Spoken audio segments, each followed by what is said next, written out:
What's good, y'all, man? We got breaking. We got Spider-Man 4 announcement, release date, filming, plot. Let's get it. Oh, shit. All right, bet. It's breaking, y'all. Breaking news. No cap. Real shit. Breaking news. What's going on, guys? Welcome to Everything Always. My name's Michael Roman, aka Allfires. Now, if you haven't been following all the rumors about Spider-Man 4, it has not been pretty. There's been a ton of dirt coming to the surface, where recently Daniel Richtman actually scooped that every time Sony uses a villain like Kraven or Venom, it actually blocks Marvel from doing so. So they're basically running through the Spider-Man's rogue gallery and limiting what Marvel Studios can do with Spider-Man villains in their own film. It was also heavily rumored that there was a major rift between Sony and Marvel as far as what they wanted to do with Spider-Man 4, where Marvel Studios wanted to make good on where they had left Tom Holland's Peter Parker at the end of No Way Home, a friendly neighborhood street-level Spider-Man, make a grounded story possibly Oh, yeah, but people wanted the ground street level shit. with Daredevil, maybe squaring off against Kingpin, where it was heavily rumored Sony wanted to go right back to the well, and after doing Tobey and Andrew, You know, they want to go back to the money, the multiverse. And you see Tom Holland, god damn. Andrew Griffin, god damn. Shout out to God. Damn. You know what I mean? the All that last shit. movie, do another Spider-Man multiverse. Yeah, do another one, so we're going to make some money. Shit, it made a lot of money, like, fuck it, let's do another one.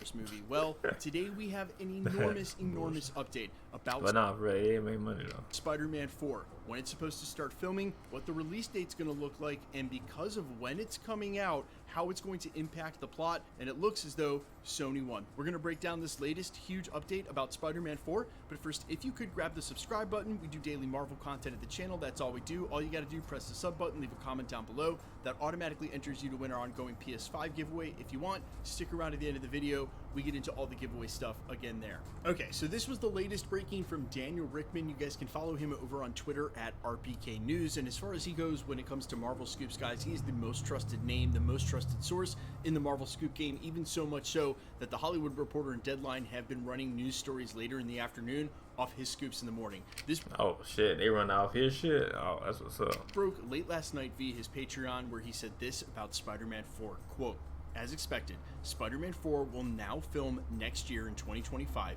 and is slated to release in July of 2026 between Avengers Doomsday and Avengers Secret Wars." Meaning that, yes, this is very likely going to be Oh, so it's gonna be a multiverse. They say between Doomsday and what the fuck he said, then it's gonna be multiverse. I kind of like the street head. I mean, I like both. I don't give a fuck. But an Avengers Secret Wars. I'll see what. Yeah, it's gonna be. Well, we see though. You know, if it is true, they do. If it do come out twin, we see though. I ain't understand what this motherfucker ass, but we see. Meaning that, yes, this is very likely going to be another multiverse movie. Now, as I mentioned in the prologue, this point of contention had already become pretty public, that there was very obviously something going on behind the scenes where Marvel Studios and Sony weren't seen eye to eye. Yeah, of course, because they were trying. They kind of see you like, okay, Marvels want the street. You know what I mean? And you know, Sony just give. They don't give a fuck about the character. They want that money on. They want that million. They want that $1 billion they did last Spider-Man. They're like, hey, man, fuck all that street shit, man. We want that goddamn money. Let's go again. Part 2. They gonna like it anyway. On exactly what to do with this next film. I think the whole point of leaving Peter Parker where they did at the end of Spider-Man No Way Home was to give us that sort of fresh. Yeah, that fresh feeling. It was a restart of the story. It was a restart for its 3 other films, well, 2 other films now. So when he retired, not retired from that character, but he gonna play another roles, but you know what I mean. But now y'all go back to the goddamn same shit from. I don't know how that's gonna happen, but yeah, shit. Friendly neighborhood Spider-Man, no resources like Tony Stark, no friends to lean on, and that would have helped build a brand new identity for Peter Parker and help him grow into the hero that is Spider-Man. Not that he would always stay anonymous and that people would forget him forever in the MCU, but just rather that he would be able to sort of reestablish an origin or get a fresh start in the Marvel. Yeah, I'm saying fresh. But they want that money on. They like, fuck that shit. Hold on, y'all, my shit about to hold on. universe, which we know from. Alright, y'all, I'm back. I got my food. I'm back.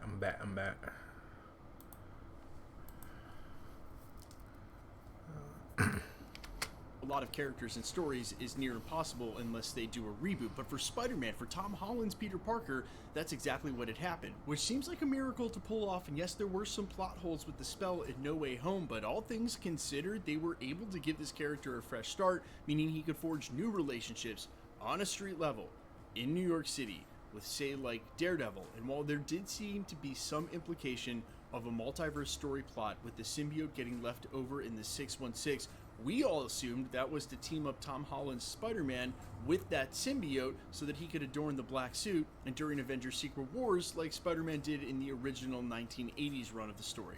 Now, obviously, we've talked about this at the channel. The landscape of the entire MCU should be completely fractured by the time we get to the end of Avengers Doomsday, probably in a state of battle world or something that resembles it with multiple incursions, limited timelines left. And so this was going to be a feat for really any film or project that comes out in that period of time between the two films, unless it's a prequel, which I sort of always hate because it really diminishes sometimes the agency or basically the stakes of the story, knowing that it had already happened and we're.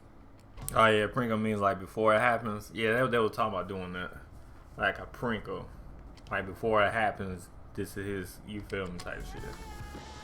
But people like it, some people don't. Yeah. We're already somewhere in the MCU past that, but they could have easily done that. Just rewound it a year or two to tell Spider-Man's story and how it leads up to this.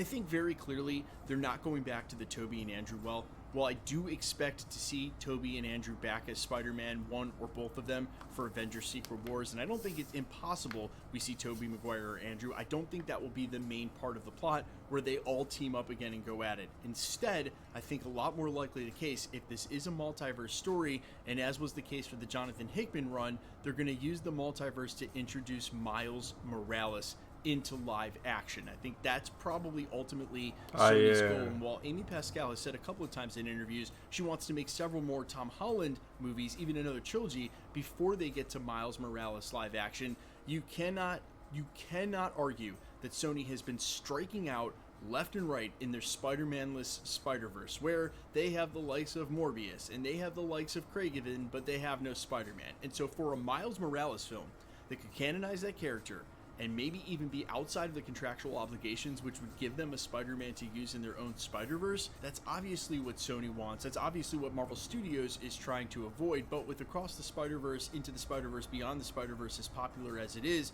and now depending on the age group of the person that you ask, there is an indelible line where if you ask someone, say 16 and under, who's Spider-Man, their immediate answer is Miles Morales, not Peter Parker. So Sony is looking desperately to find that Spider-Man character for themselves. And I don't even want to get into the fact that despite all of the contract obligations that we still don't know about, it looks obvious that Sony basically gave up the rights to Spider-Man himself. That's why they haven't had one in their own universe. They just can't. And I can't imagine that if they extend Tom Holland's contract in Disney, that it's not going to do the exact same thing. That's theories and talk for a totally different video. But when we hear that we're headed back to the multiverse and for Peter Parker, not only do I think that that clearly means Miles Morales, but I think it's a huge mistake. I think it's a huge mistake on Sony's part to fight Marvel for this, because there is a perfect story lining up between Spider-Man and Daredevil and the friendly neighborhood. Yeah, I'm saying it was a good storyline. I mean, what was cool, but I know they doing that multiverse shit because of money. And we know that shit too, so. Spider-Man that we haven't seen and yet, because he's always had magical friends. And when they won that $1 billion again, or almost $1 billion, or rich friends, or been going to space, or dealing with the multiverse, etc. And even though it might have been a fear of Sony's, that they were basically stepping it back after a huge grandiose multiverse tale in Spider-Man 3, that they were going to do something smaller in Spider-Man 4, but I disagree. It would have been the place to go that's new, and because Marvel Studios on the other side had reacquired those rights for Daredevil and Punisher and some of the street level heroes in Kingpin, why not capitalize on that? Well, I said. But unfortunately, Sony's gonna Sony. They've been Sonying the whole time, and I don't know why I get disappointed when Sony's, because they don't know what else to do besides Sony. But you guys let me know all your thoughts down below in the comments. What do you want to see from a multiverse story, and do you agree that the street level story was right there in front of them? If they are going to do a multiverse story, do you agree it's Miles Morales? And how do you think this is all going to go down if it does go down basically in a Battle World MCU landscape. I'm all ears as always. Quickly, let's get into the giveaway stuff before I let you go. All right, we are still giving away PlayStation. Yeah, Sony being Sony. But anyway, man, like it, sub my channel, man. Let me know what y'all think in the comment down below. Let me know what y'all think. What the film gonna be like, man. And yeah, let me know. Let me know, y'all. But yeah, alright. Alright, peace.